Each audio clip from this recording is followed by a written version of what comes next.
કરદમ ઋષિએ સંન્યાસ ગ્રહણ કર્યો છે. આદિનારાયણ પરમાત્માનું ધ્યાન કરતા કરતા કરદમ ઋષિ ભગવાનના ચરણમાં લીન થયા છે. કપિલ ગીતાની હવે કથા આવે છે. માતા દેવહૂતિને કપિલ દેવે સુંદર ઉપદેશ કર્યો છે.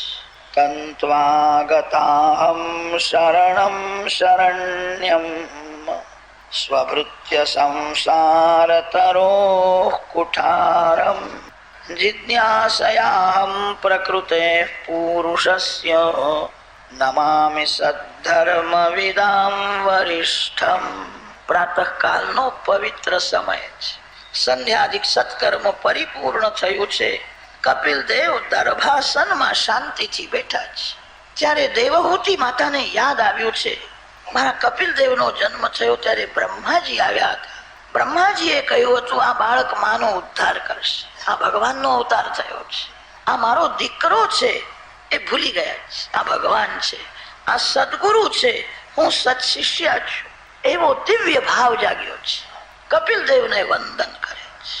કપિલ દેવ આપ આજ્ઞા કરો તો મને કંઈક પૂછવાની ઈચ્છા છે.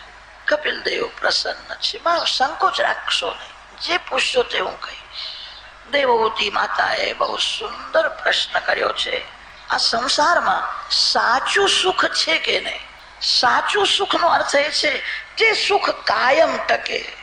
જે ખોટું છે તે ટકતું નથી, અને જે સત્ય છે એનો કોઈ દિવસ નાશ થતો નથી. એવું સુખ મળે કે જે સુખ કાયમ રહે, કોઈ દિવસ દુઃખનો પ્રસંગ આવે નહીં. એવું સંસારમાં સુખ છે કે નહીં? હોય તો ક્યાં છે? આજ સુધી મેં બહુ સુખ ભોગવ્યું છે. આંખનું સુખ, જીભનું સુખ, શરીરનું સુખ, પ્રત્યેક ઇન્દ્રિયનું સુખ મેં અનેક વાર ભોગવ્યું. સુખ ભોગવ્યું પણ મને શાંતિ મળી નહીં. હું એમ માનતી હતી ઇન્દ્રિય જે માગે તે સુખ ભોગવવાથી શાંતિ મળશે. મને હવે ખાતરી થઈ, સુખ ભોગવવાથી થોડો સમય શાંતિ જેવું લાગે છે, પછી મન વધારે અશાંત થાય છે.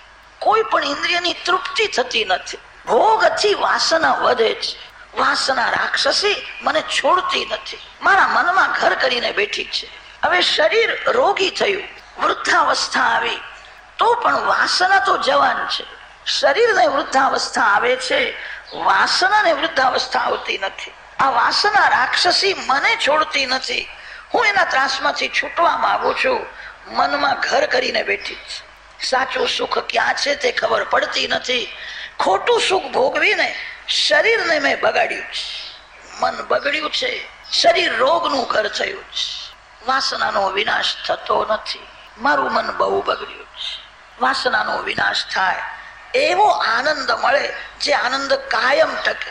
દેવહૂતિએ બહુ સરળતાથી મનમાં જે હતું તે કહી દીધું છે. મારું મન બગડ્યું છે. મારા મનમાં વાસના ઘર કરીને બેઠી છે. વાસનાના ત્રાસમાંથી મને છોડાવો. મને એવો કોઈ ઉપાય બતાવો. દેવહૂતિને હૃદયનો ભાવ દેવહૂતિએ પ્રગટ કર્યો છે. કપિલ દેવ પ્રસન્ન થયા.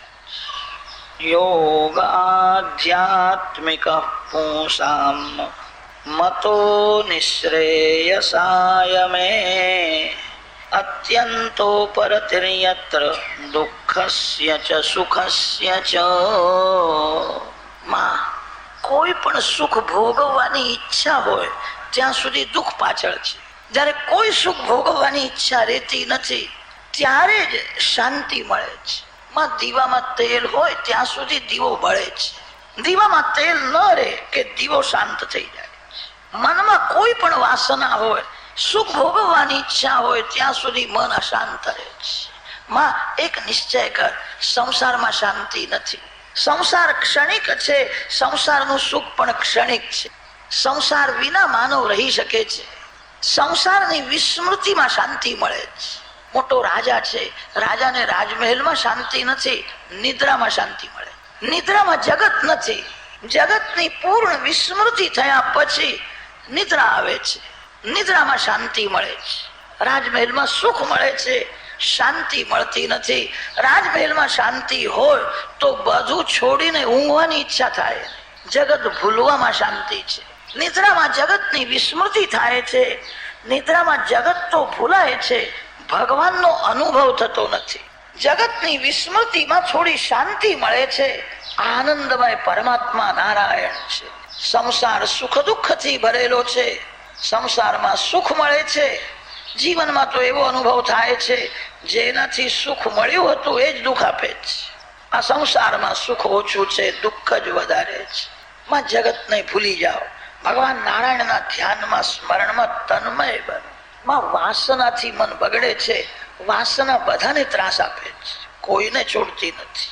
ગભરાશો નહીં. વાસનાનો વિષય બદલો. વાસનાનો વિષય કોઈ સ્ત્રી કે પુરુષ હોય તો વાસના પતન કરે છે.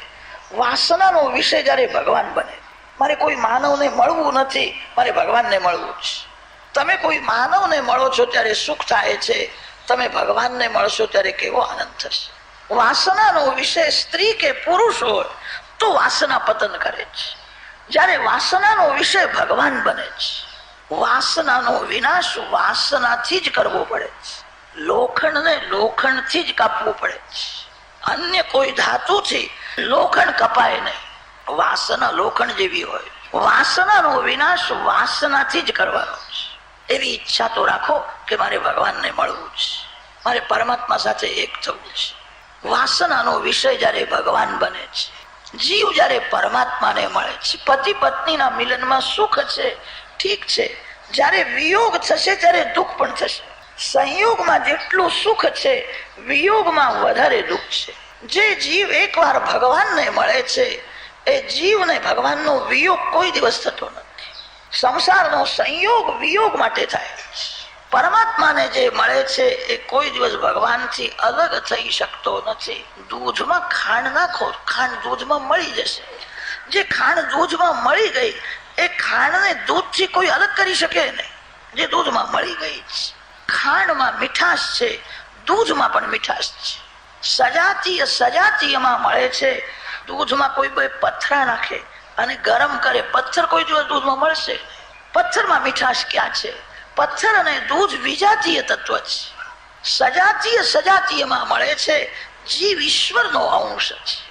જીવ જગતનો અંશ નથી. જીવ કોઈ સ્ત્રીનો અંશ નથી. જીવ કોઈ પુરુષનો અંશ નથી. તમારો જન્મ થયો ત્યારે તમે પતિ નહોતા. જન્મથી કોઈ પત્ની પણ નથી. પતિ પત્નીનો, પિતા પુત્રનો સંબંધ વ્યવહાર દૃષ્ટિથી સત્ય છે. તત્વ દૃષ્ટિથી વિચાર કરતા પતિ પત્નીનો, પિતા પુત્રનો સંબંધ સાચો નથી. મર્યા પછી કોઈ પતિ નથી, મર્યા પછી કોઈ પત્ની નથી. જીવ ઈશ્વરનો અંશ છે. ઈશ્વરનો અંશ જીવ ભગવાનમાં જ મળી જાય છે. જગતમાં કોઈ દિવસ મળે નહીં. તમે એવી ઈચ્છા રાખો કે મારે પરમાત્માને મળવું છે. વાસનાનો વિષય જ્યારે ભગવાન બને છે ત્યારે જીવન ધીરે ધીરે સુધરે છે. વાસનાનો વિષય જ્યારે ભગવાન બને છે ત્યારે પાપ છૂટે છે. માં જગત બગડ્યું નથી, મન બહુ બગડ્યું છે. મન વાસનાથી બગડ્યું છે. વાસનાથી જ મનને સુધારવાનું છે. માનવનો જન્મ મનને સુધારવા માટે છે.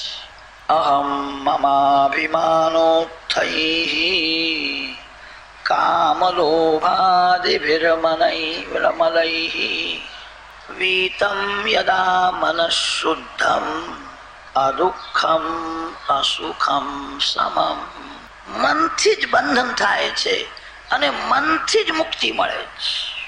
સંસારનું કોઈ પણ સુખ ભોગવવાની ઈચ્છા એ જ બંધન છે.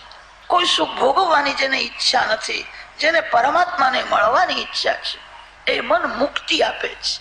ચાવીથી લોકો તાળું વાસે છે અને જે ચાવીથી તાળું વાસે છે એ ચાવીથી એને ઉગાડે છે.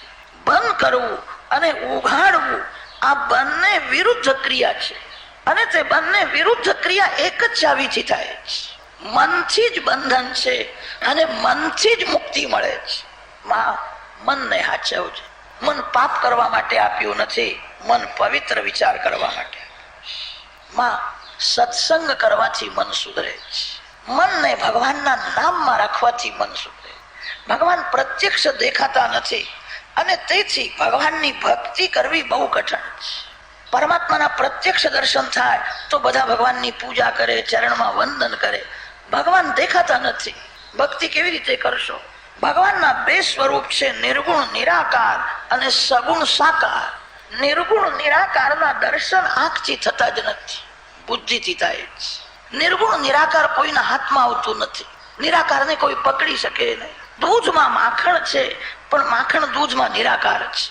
દૂધમાં કોઈ હાથ નાખે તો માખણ હાથમાં આવતું નથી. દૂધ પીવાથી માખણનો સ્વાદ પણ મળતો નથી. બુદ્ધિ કબૂલ કરે છે દૂધમાં જ માખણ છે. નિર્ગુણ નિરાકાર પરમાત્મા અંદર બહાર સર્વત્ર છે, છતાં જીવ પાપ કરે છે. નિર્ગુણ નિરાકાર પરમાત્મા અંદર બહાર છે, છતાં જીવ દુઃખી છે. અંદર પણ ભગવાન છે, બહાર ભગવાન છે. દુઃખ કોણ આપે છે? નિર્ગુણ નિરાકાર પરમાત્મા અંદર બહાર છે, છતાં જીવ પાપ કરે છે. માં નિર્ગુણ નિરાકાર ભગવાન આપણા માટે બહુ ઉપયોગી નથી. સગુણ સાકાર પરમાત્મા સાથે પ્રેમ કરો.